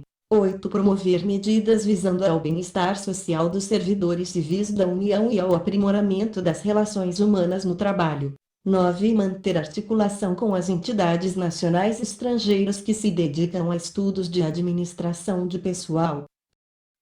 Orientar, coordenar e superintender as medidas de aplicação imediata, capítulo 2, deste título. Artigo 117. O Departamento Administrativo do Pessoal Civil prestará às comissões técnicas do Poder Legislativo toda a cooperação que for solicitada. Parágrafo único. O Departamento deverá colaborar com o Ministério Público Federal nas causas que envolvam a aplicação da legislação do pessoal. Artigo 118. Junto ao Departamento haverá o Conselho Federal de Administração de Pessoal, que funcionará como órgão de consulta e colaboração no concernente à política de pessoal do governo e opinará na esfera administrativa, quando solicitado pelo Presidente da República ou pelo Diretor-Geral do DASP nos assuntos relativos à administração de pessoal civil, inclusive quando couber recurso de decisão dos ministérios. Na forma estabelecida em regulamento. Artigo 119. O Conselho Federal de Administração de Pessoal será presidido pelo Diretor-Geral do Departamento Administrativo do Pessoal Civil e constituído de 4 membros, com mandato de 3 anos, nomeados pelo Presidente da República, sendo 2 funcionários, um da administração direta e outro da indireta, ambos com mais de 20 anos de serviço público da União, com experiência em administração e relevante folha de serviços, um especialista em direito administrativo, e um elemento de reconhecida experiência no setor de atividade privada. Parágrafo 1. O Conselho reunir-se-á ordinariamente 2 vezes por mês e, extraordinariamente, por convocação de seu presidente. Parágrafo 2. O Conselho contará com o apoio do Departamento, ao qual ficarão afetos os estudos indispensáveis ao seu funcionamento e, bem assim, o desenvolvimento e a realização dos trabalhos compreendidos em sua área de competência. Parágrafo 3º. Ao presidente e aos membros do Conselho é vedada qualquer atividade político-partidária, sob pena de exoneração ou perda de mandato. Artigo 120. O Departamento prestará toda a cooperação solicitada pelo ministro responsável pela reforma administrativa. Artigo 121. As medidas relacionadas com o recrutamento, seleção, aperfeiçoamento e administração do assessoramento superior da administração civil, de aperfeiçoamento de pessoal para o desempenho dos cargos em comissão e funções gratificadas a que se referem o artigo 101 e seu inciso 2, título X, capítulo 2, e de outras funções de supervisão ou especializadas, constituirão encargo de um centro de aperfeiçoamento, órgão autônomo vinculado ao Departamento Administrativo do Pessoal Civil. Parágrafo único. O Centro de Aperfeiçoamento promoverá direta ou indiretamente mediante convênio, acordo ou contrato, a execução das medidas de sua atribuição. Capítulo 4 do Assessoramento Superior da Administração Civil. Artigo 122. O assessoramento superior da administração civil compreenderá determinadas funções de assessoramento aos ministros de Estado, definidas por decreto e fixadas em número limitado para cada Ministério Civil, observadas as respectivas peculiaridades de organização e funcionamento. Parágrafo 1º. As funções a que se refere este artigo, caracterizadas pelo alto nível de especificidade, complexidade e responsabilidade, serão objeto de rigorosa individualização e a designação para o seu exercício somente poderá recair em pessoas de comprovada idoneidade, cujas qualificações, capacidade e experiência específicas sejam examinadas, aferidas e certificadas por órgão próprio, na forma definida em regulamento. Parágrafo 2º. O exercício das atividades de que trata este artigo revestirá a forma de locação de serviços regulada mediante contrato individual, em que se exigirá tempo integral e dedicação exclusiva, não se lhe aplicando o disposto no artigo 35 do Decreto-Lei nº 81, de 21 de dezembro de 1966. Na redação dada pelo artigo 1º do Decreto-Lei nº 177, de 16 de fevereiro de 1967.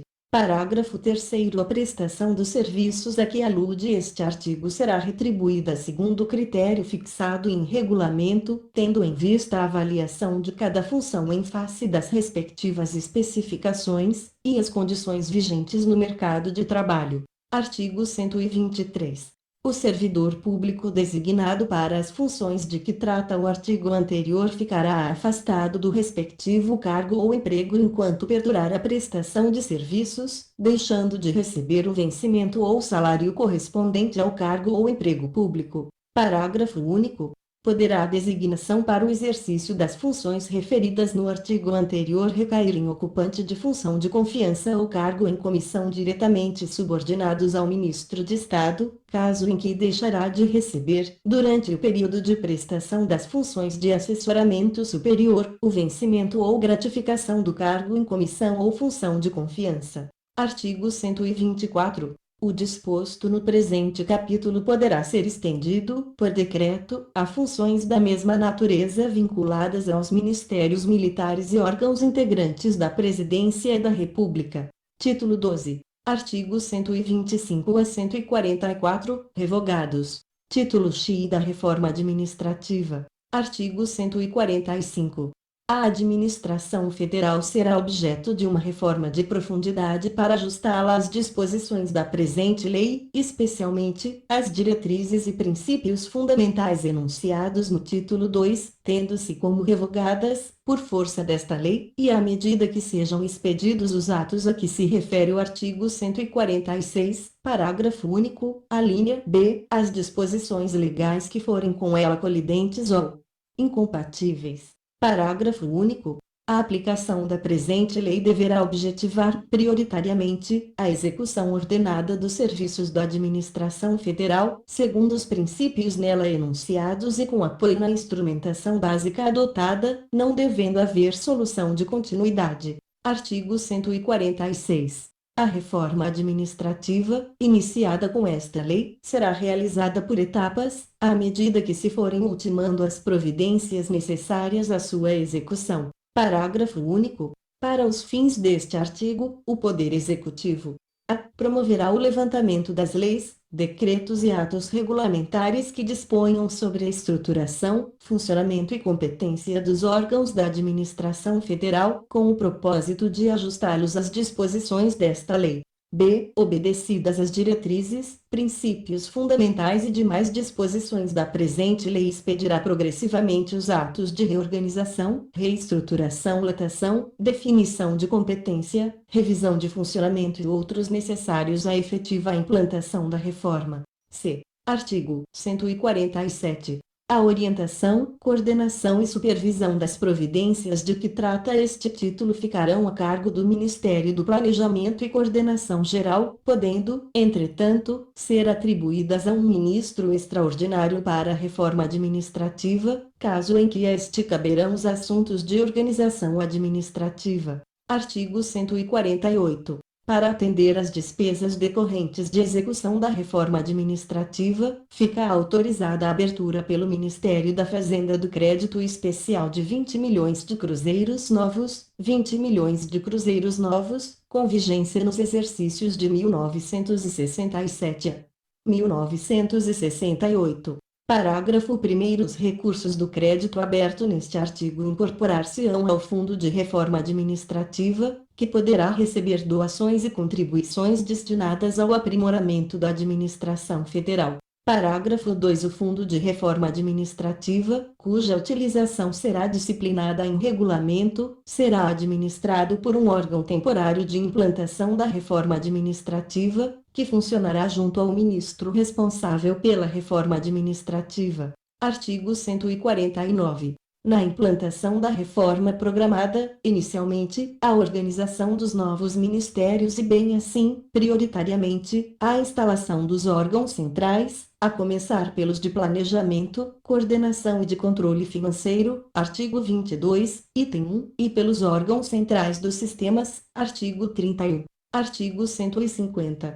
Até que os quadros de funcionários sejam ajustados à reforma administrativa, o pessoal que os integra, sem prejuízo de sua situação funcional para os efeitos legais, continuará a servir nos órgãos em que estiver lotado, podendo passar a ter exercício, mediante requisição, nos órgãos resultantes de desdobramento ou criados em virtude da presente lei. Artigo 151. Revogado. Artigo 152. A finalidade e as atribuições dos órgãos da administração direta regularão o estabelecimento das respectivas estruturas e lotações de pessoal. Artigo 153. Para a implantação da reforma administrativa poderão ser ajustados estudos e trabalhos técnicos a serem realizados por pessoas físicas ou jurídicas, nos termos das normas que se estabelecerem em decreto. Artigo 154.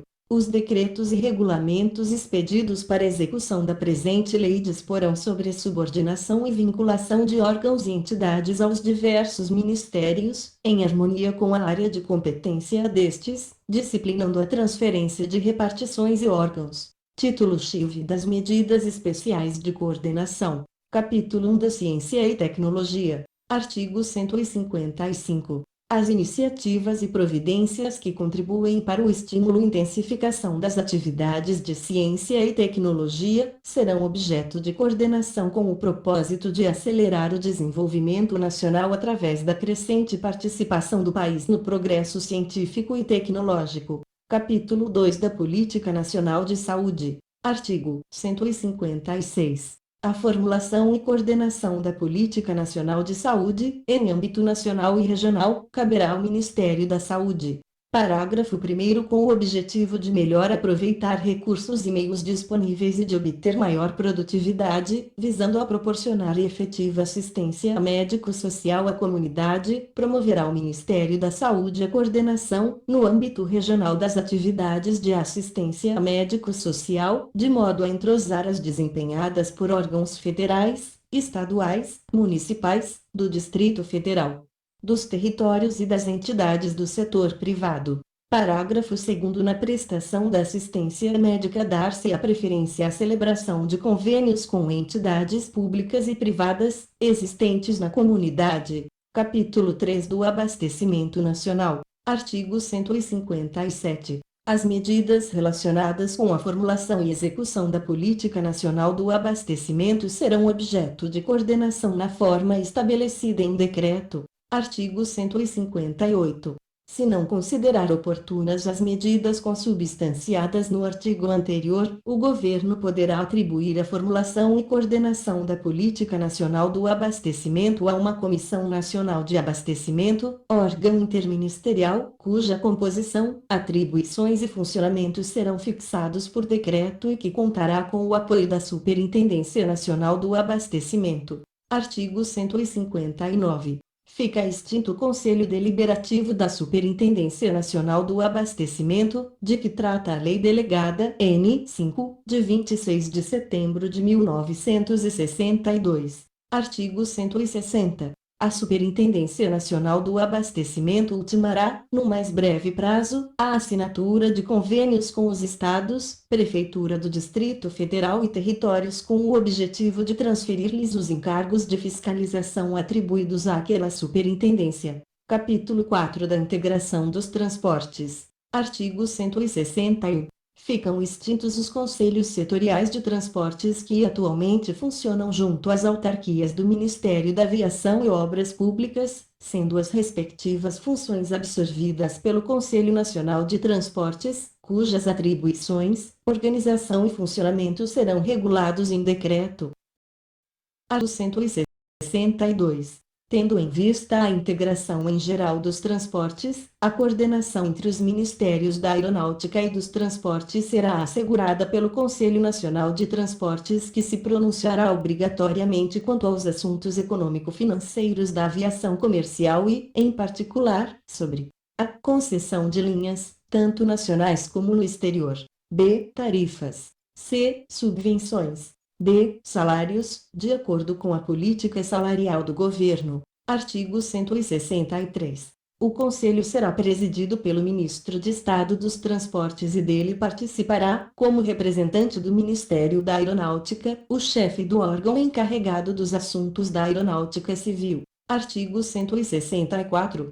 O Poder Executivo, se julgar conveniente, poderá formular a integração no Ministério dos Transportes, das atividades concernentes à aviação comercial, compreendendo linhas aéreas regulares, subvenções e tarifas, permanecendo sob a competência da Aeronáutica Militar as demais atribuições constantes do item 4 e as do item 5 do parágrafo único do artigo 63 e as relativas ao controle de pessoal e das aeronaves.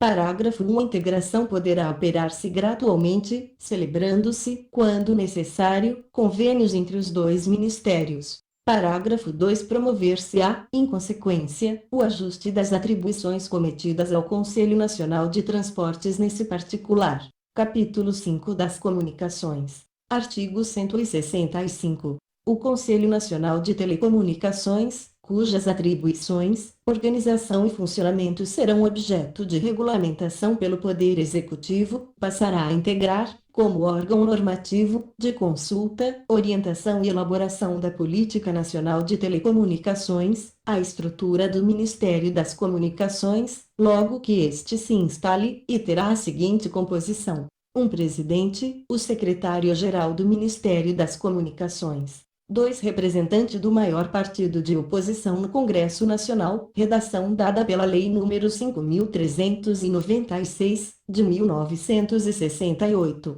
3. Representante do Ministério da Educação e Cultura. 4. Representante do Ministério da Justiça. 5. Representante do maior partido que apoia o governo no Congresso Nacional, redação dada pela Lei nº 5.396, de 1968. 6. Representante do Ministério da Indústria e Comércio. 7. Representante dos Correios e Telégrafos. 8. Representante do Departamento Nacional de Telecomunicações. 9. Representante da Empresa Brasileira de Telecomunicações. 10. Representante das empresas concessionárias de serviços de telecomunicações. X. Representante do Ministério da Marinha. 12. Representante do Ministério do Exército. X. Representante do Ministério da Aeronáutica. Parágrafo único. O Departamento Nacional de Telecomunicações passa a integrar, como órgão central, artigo 22, inciso 2, o Ministério das Comunicações. Artigo 166. A exploração dos troncos interurbanos, a cargo da Empresa Brasileira de Telecomunicações, poderá, conforme as conveniências econômicas e técnicas do serviço, ser feita diretamente ou mediante contrato, delegação ou convênio. Parágrafo único. A Empresa Brasileira de Telecomunicações poderá ser acionista de qualquer das empresas com que tiver tráfego mútuo. Artigo 167. Fica o Poder Executivo autorizado a transformar o Departamento dos Correios e Telégrafos em entidade de administração indireta, vinculada ao Ministério das Comunicações. Capítulo 6 da Integração das Forças Armadas. Artigo 168. Artigo 169. Título X-V das Disposições Gerais. Capítulo 1 das Disposições Iniciais. Artigo 170. O Presidente da República, por motivo relevante de interesse público, poderá avocar e decidir qualquer assunto na esfera da administração federal. Artigo 171. A administração dos territórios federais, vinculados ao Ministério do Interior, exercer-se-á através de programas plurianuais, concordantes em objetivos e etapas com os planos gerais do governo federal. Artigo 172. O Poder Executivo assegurará autonomia administrativa e financeira, no grau conveniente aos serviços, institutos e estabelecimentos incumbidos da execução de atividades de pesquisa ou ensino ou de caráter industrial, comercial ou agrícola, que por suas peculiaridades de organização e funcionamento, exijam tratamento diverso do aplicável aos demais órgãos da administração direta, observada sempre a supervisão ministerial. Parágrafo 1º. Os órgãos a que se refere este artigo terão a denominação genérica de órgãos autônomos. Parágrafo 2º. Nos casos de concessão de autonomia financeira, fica o Poder Executivo autorizado a instituir fundos especiais de natureza contábil, a cujo crédito se levarão todos os recursos vinculados às atividades do órgão autônomo, orçamentários e extra-orçamentários, inclusive a receita própria. Artigo 173. Os atos de provimento de cargos públicos ou que determinarem sua vacância, assim como os referentes a pensões, aposentadorias e reformas, serão assinados pelo Presidente da República ou, mediante delegação deste, pelos ministros de Estado, conforme se dispuser em regulamento. Artigo 174. Os atos expedidos pelo Presidente da República ou ministros de Estado, quando se referirem a assuntos da mesma natureza, poderão ser objeto de um só instrumento, e o órgão administrativo competente expedirá os atos complementares ou apostilas. Artigo 175. Para cada órgão da administração federal, haverá prazo fixado em regulamento para as autoridades administrativas exigirem das partes o que se fizer necessário à instrução de seus pedidos. Parágrafo 1º. As partes serão obrigatoriamente notificadas das exigências, por via postal, sob registro, ou por outra forma de comunicação direta. Parágrafo 2º. Satisfeitas as exigências, a autoridade administrativa decidirá o assunto no prazo fixado pelo regulamento, sob pena de responsabilização funcional. Artigo 176. Ressalvados os assuntos de caráter sigiloso, os órgãos do serviço público estão obrigados a responder às consultas feitas por qualquer cidadão, desde que relacionadas com seus legítimos interesses e pertinentes assuntos específicos da repartição. Parágrafo único. Os chefes de serviço e os servidores serão solidariamente responsáveis pela efetivação de respostas em tempo oportuno. Artigo 177.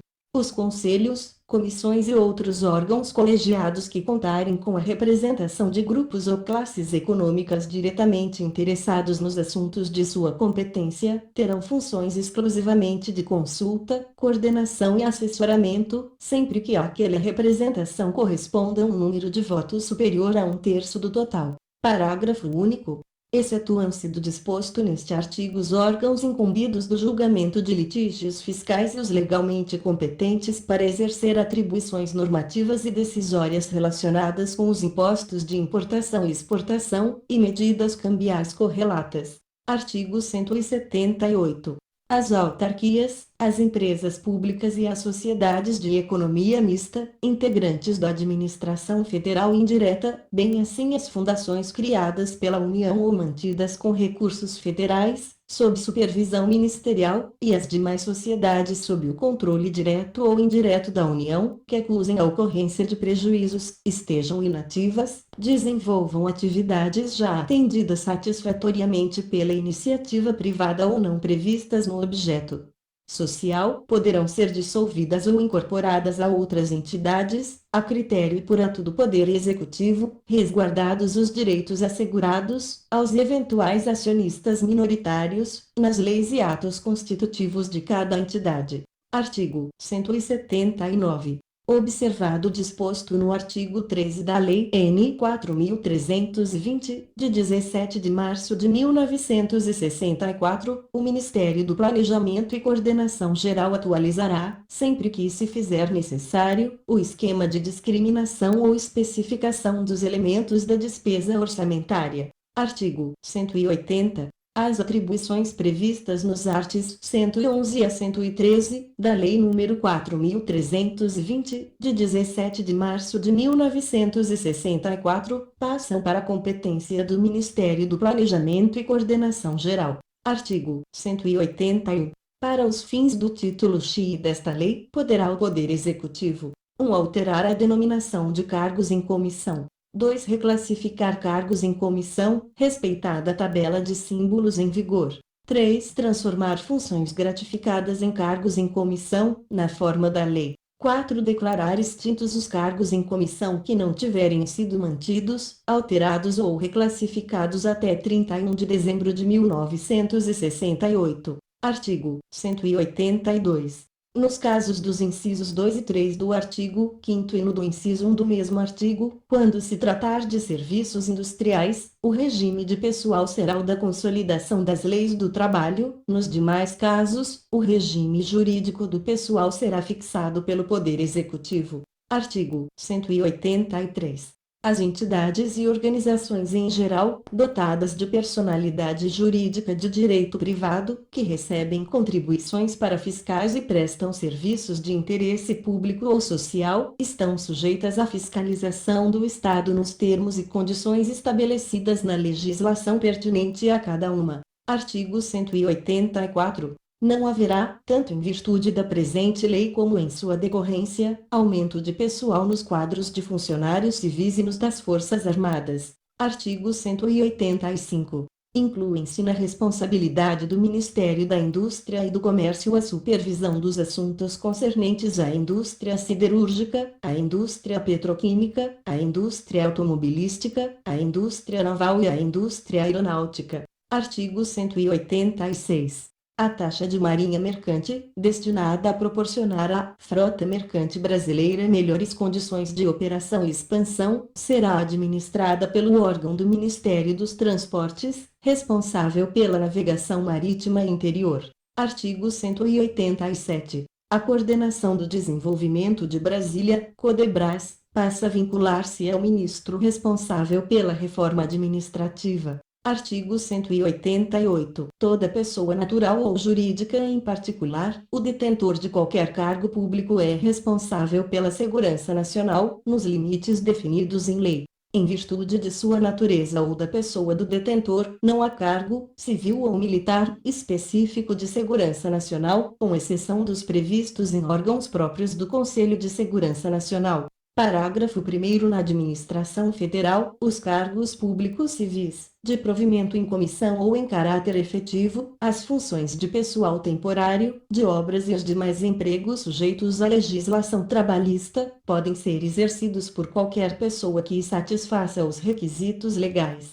Parágrafo 2º. Cargo militar é aquele que, de conformidade com as disposições legais ou quadros de efetivos das Forças Armadas, só pode ser exercida por militar em serviço ativo. Capítulo 2 dos bancos oficiais de crédito. Artigo 189. Sem prejuízo de sua subordinação técnica à Autoridade Monetária Nacional, os estabelecimentos oficiais de crédito manterão a seguinte vinculação: 1. Ministério da Fazenda, Banco Central da República, Banco do Brasil, Caixas Econômicas Federais. 2. Ministério da Agricultura, Banco Nacional do Crédito Cooperativo. 3. Ministério do Interior, Banco de Crédito da Amazônia, Banco do Nordeste do Brasil, Banco Nacional da Habitação. 4. Ministério do Planejamento e Coordenação Geral, Banco Nacional do Desenvolvimento Econômico. Capítulo 3 da Pesquisa Econômico-Social Aplicada e do Financiamento de Projetos. Artigo 190. É o Poder Executivo autorizado a instituir, sob a forma de fundação, o Instituto de Pesquisa Econômica Aplicada, IPEA, com a finalidade de auxiliar o Ministro de Estado da Economia, Fazenda e Planejamento na elaboração e no acompanhamento da política econômica e promover atividade de pesquisa econômica aplicada nas áreas fiscal, financeira, externa e de desenvolvimento setorial. Parágrafo único. O Instituto vincular-se-á ao Ministério da Economia, Fazenda e Planejamento. Artigo 191.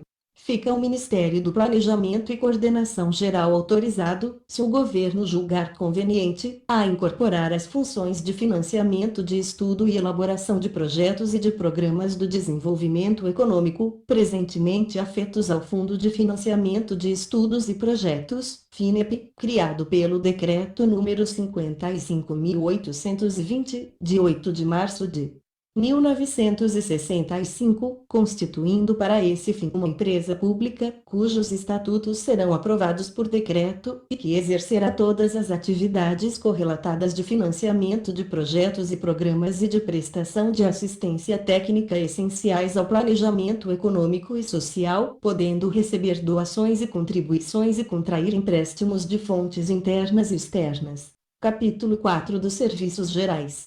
Artigos 192 a 197 revogados. Capítulo 5 do Ministério das Relações Exteriores.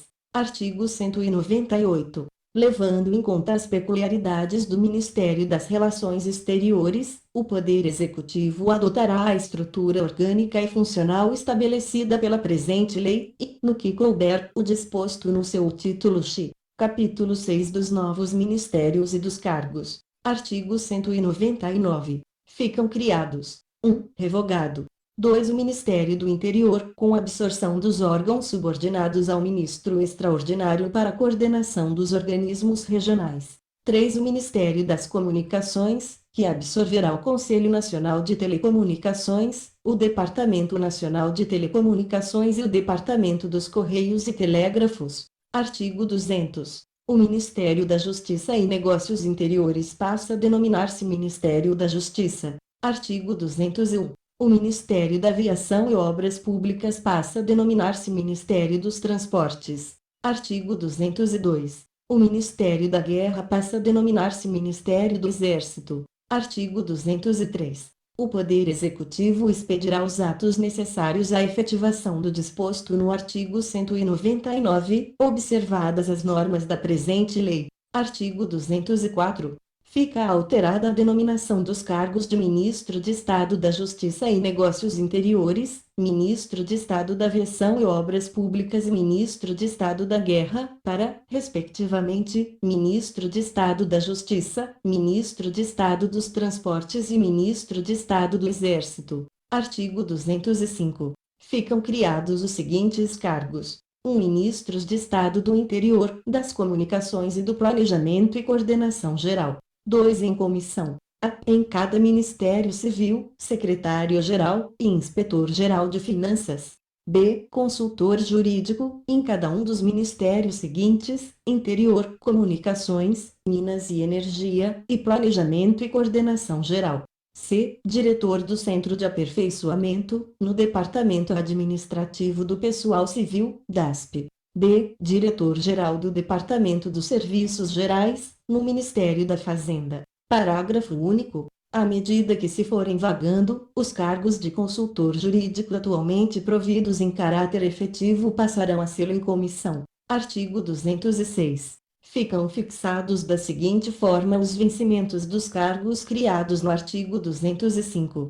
Um ministro de Estado, igual aos dos ministros de Estado existentes. 2. Secretário-Geral e Inspetor-Geral de Finanças, símbolo 1C. 3. Consultor jurídico, igual ao dos consultores jurídicos dos ministérios existentes. 4. Diretor do Centro de Aperfeiçoamento, símbolo 2C. 5. Diretor-Geral do Departamento de Serviços Gerais, símbolo 1C. Parágrafo único. O cargo de Diretor-Geral do Departamento Administrativo do Serviço Público, DASP, símbolo 1C, passa a denominar-se Diretor-Geral do Departamento Administrativo do Pessoal Civil, DASP, símbolo 1C. Artigo 207. Os ministros de Estado extraordinários instituídos no artigo 37 desta lei terão o mesmo vencimento, vantagens e prerrogativas dos demais ministros de Estado. Artigo 208. Os ministros de Estado, os chefes dos gabinetes civil e militar da Presidência da República e o chefe do Serviço Nacional de Informações perceberão uma representação mensal correspondente a 50% dos vencimentos. Parágrafo único. Os secretários-gerais perceberão idêntica representação mensal correspondente a 30% dos seus vencimentos. Títulos V das disposições transitórias. Artigo 209.